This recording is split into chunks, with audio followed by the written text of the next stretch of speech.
Okay, so we are doing the beginning of my first podcast. Are you excited? I'm very excited. Okay, good. So I've edited together a version for you to hear. It's called The Couch. Okay. And it includes my journey, my trip to actually find the couch. So I don't know if you know this, but me purchasing the couch was about a deeper journey than just the couch. And so I edited together the entire process of me actually purchasing the couch. And that's the premise of the whole first episode. Oh, good. Okay. So I want you to hear the first episode. It's only 8 minutes long. And then after that, we'll talk about it. And that'll be the whole first episode. Oh, very good. Okay. Why did you say that? I mean, why do you always interrupt us? I gotta heat my beans and stuff. You can heat them up. Okay, so right now we're gonna stop recording, and then you're gonna listen to the episode, and then we'll pick back up right after it's over. You don't hear me popping this gum in here, do you? Yes, of course. Okay, hold on 1 second. Okay, so we'll be right back after the episode, and this is the first episode of Time Well Spent with Ronald.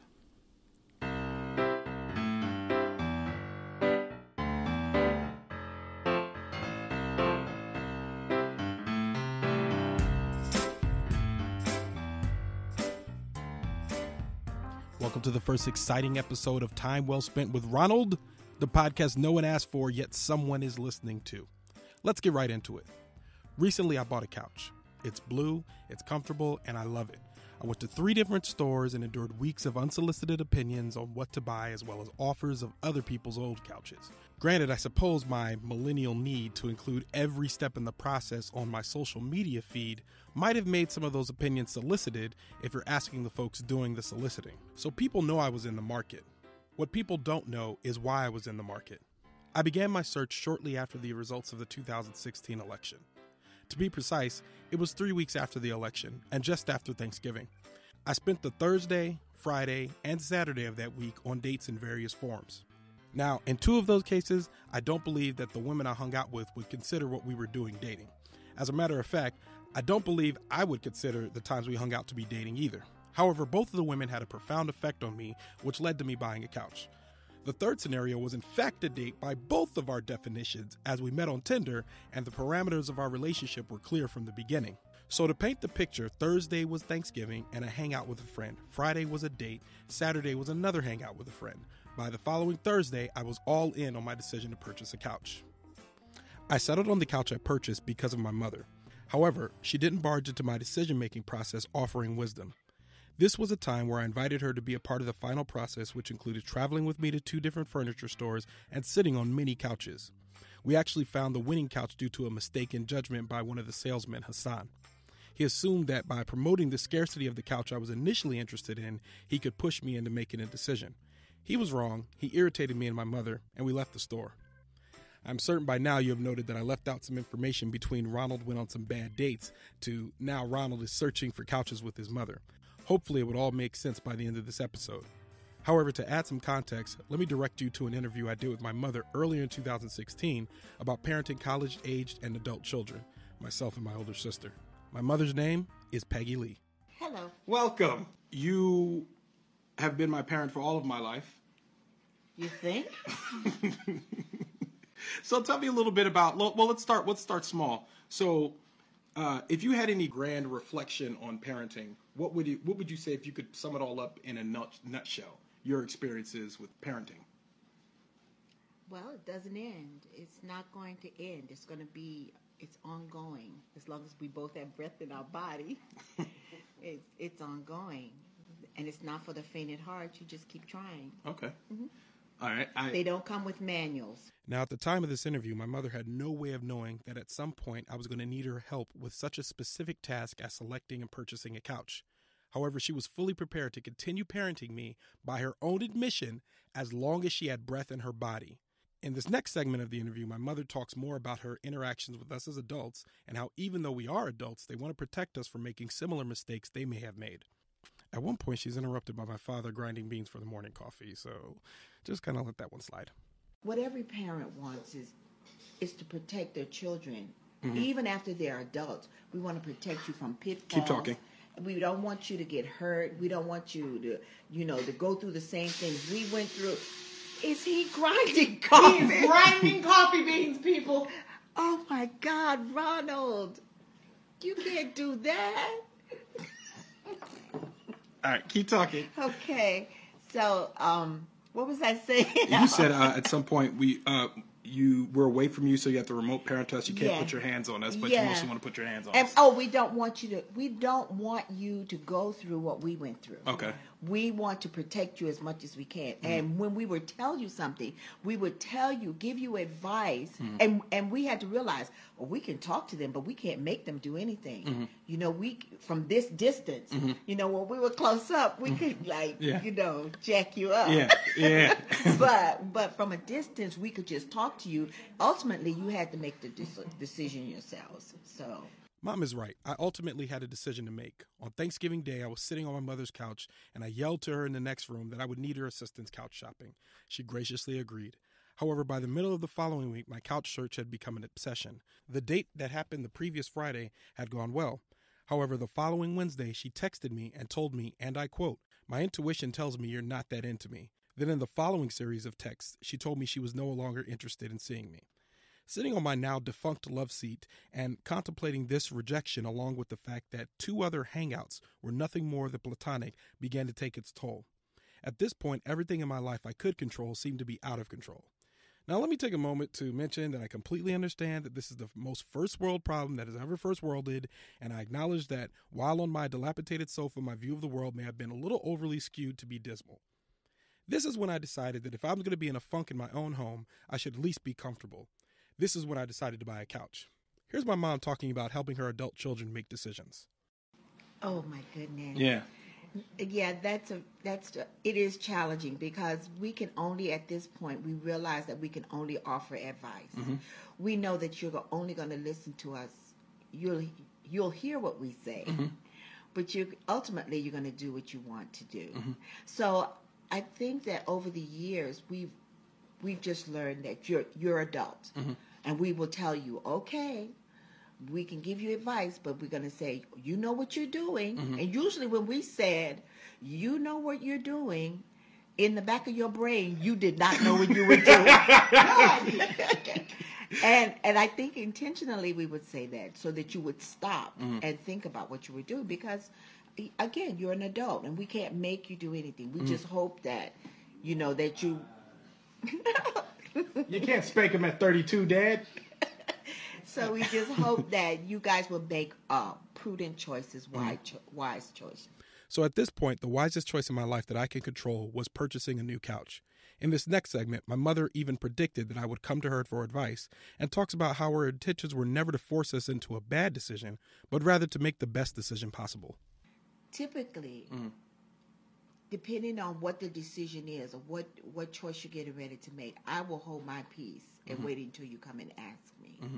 Now, some stuff, you know, we can't say anything about. We want to say something, but what we've learned also is that and I'm probably giving away all my secrets right now. Go for it. Hey, we're adults. We're all adults here. Adult-themed show. So if I learned that the more I pressed the issue, the more dug in you became and adamant about doing it your own way. So I would just Ron, don't wear T-shirts. He's wearing T-shirts all the time now. He got a T-shirt suit. He's wearing T-shirts every time I see him. That's a dress T-shirt. What's wrong with this guy? So the more we would press you, the more dug in you would, and more adamant you would become to do it your own way. So we kind of would let up. We would let up. And then when you would come and ask us something, we would say, we would give you again sage advice. We would say, well, you can do it this way or you can do that, but you know the choice is ultimately yours. And then we would say, well, you know what you're doing. We really hoped you did know what you were doing. We did hope. All right, so what do you think? Specifically. Okay, so specifically, what did you think about my actual intentions of getting the couch? When you hear more backstory on it. You wanted to do something that you could actually control in your life. You wanted to be a part of something that you could make a decision and know that you were going to control the outcome of it. That's what I think. Well, how do you feel about being a part of it? Oh, I had fun. I enjoyed it. I enjoyed shopping. I enjoy being out in the furniture store. I have forgotten how much I like to go furniture shopping. And I have fun sitting on the couches and then comparing them and analyzing, the cost and the material. So I enjoyed it. And plus, it was fun to be hanging out with you, too. Do you have any deeper insight into why I decided to buy the couch? Your thoughts on using it as a distraction? Okay. Yeah, you probably did use it as a distraction. There are a couple things that probably had gone wrong. Not wrong, but had not favorable outcomes. One probably being the election. I didn't even get to that in this episode. I think that the election kind of didn't have a great, you didn't feel good about that. And then the second thing I think is, now that I hear about, the dates that you had, you needed a distraction from that as well. So, but even though they were distractions, I think even though the couch shopping was a distraction, I think it was a good thing. Yeah. Sometimes disappointments come in our lives and things that we can't control come in our lives to kind of like put us in a position to make some other decisions about our life. And let's face it, you needed a new couch. Yeah, absolutely. So what poor situation pushed me into a positive situation? Yes, exactly. As far as summing it up on parenting, because you notice I used a lot of clips of you talking about decisions. Right. Having all the information now, do you understand the greater parenting that you were doing at that moment rather than just seeking out a couch for me? I don't know if there was any greater parenting. I was I believe that you wanted my advice. You wanted, to give you some input, some follow up on it. And I was glad that you came to me and asked me to do it, which it was, like I said, I did enjoy it. It was fun. And I did want to guide you to, to get the couch that you wanted. One, I didn't want you to have to spend a whole lot of money on the couch. And I wanted to guide you in that as well. But I did want you to get a quality couch, That's why I ended up with a quality couch. So, and that was fun. And I didn't realize, now I didn't realize at the time that it was that these other events had transpired, which pushed you in this direction. For us to be out on a school night on Thursday, yeah, it was on a school night, and I'm all excited. Being retired though, or on the cusp of retirement. You ain't got no job. Did help, yeah, because I actually had fun. Yeah, going back and forth. If you remember, we walked back and forth in there. Yep. So, and, looked at one concert. Let's go see that other one. Does it have studs? Yeah. Does it not? Yeah. So, but I didn't realize that. But I was glad that I took the time to do it, to spend that time with you, because it was time well spent with Ronald. That's what I'm talking about. Yes. Oh man. So my final thing we'll leave it there. Would you have changed anything knowing how I felt going in? Had you known all of that before we went couch shopping, would you have changed anything or changed your approach or anything that you did? Or do you think it was better not knowing? No, I don't think so at all, because those other events transpired and it was a distraction. It was a pleasant distraction. It could have been, I have to applaud you for your wisdom, because your wisdom says, okay, I need to do something else. You didn't wallow, I need to do something productive. You didn't go out and binge and eat 3 cheesecakes in one night. Well, I did try to wallow, but then I realized that I was uncomfortable in my wallowing because of my own couch. But you chose you chose to do something that was constructive. It was going to add value to you, to you, and was something that you could actually control the outcome of it. So even if I had known that, I don't think I would have brought up any of that if we were going couch shopping, because we were right there in the moment. Absolutely. We were spending time in the moment, looking at couches. Going from one store to the other store. I don't think I'd have changed anything. I probably wouldn't have.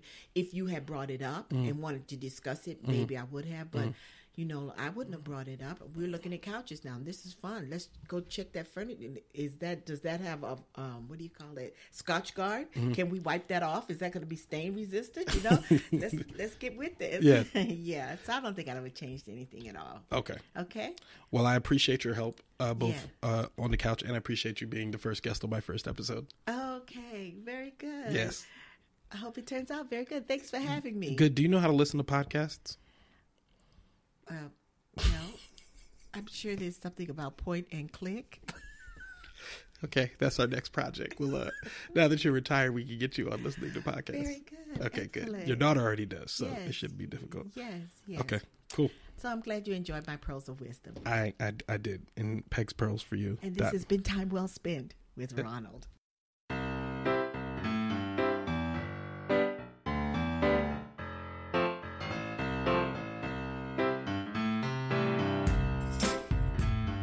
So there you have it.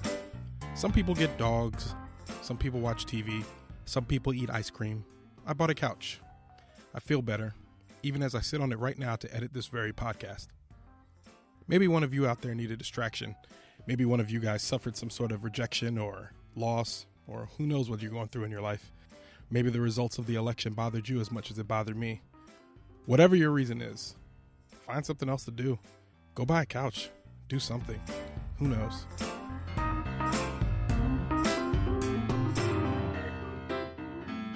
Time Well Spent with Ronald is a production of OhitsBigRon Studios. Creative support from Michael Ulysses Jefferson. Theme music provided by royalty-free music from Ben Sound. Special thanks to Peggy Lee Young, Marilyn Denise Young, and Ronald Young Sr. Time Well Spent with Ronald will return in 2 weeks.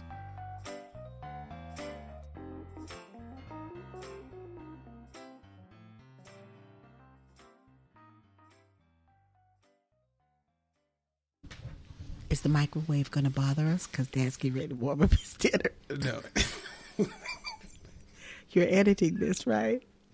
It seems like we have a tradition of him interrupting when we're recording. I know.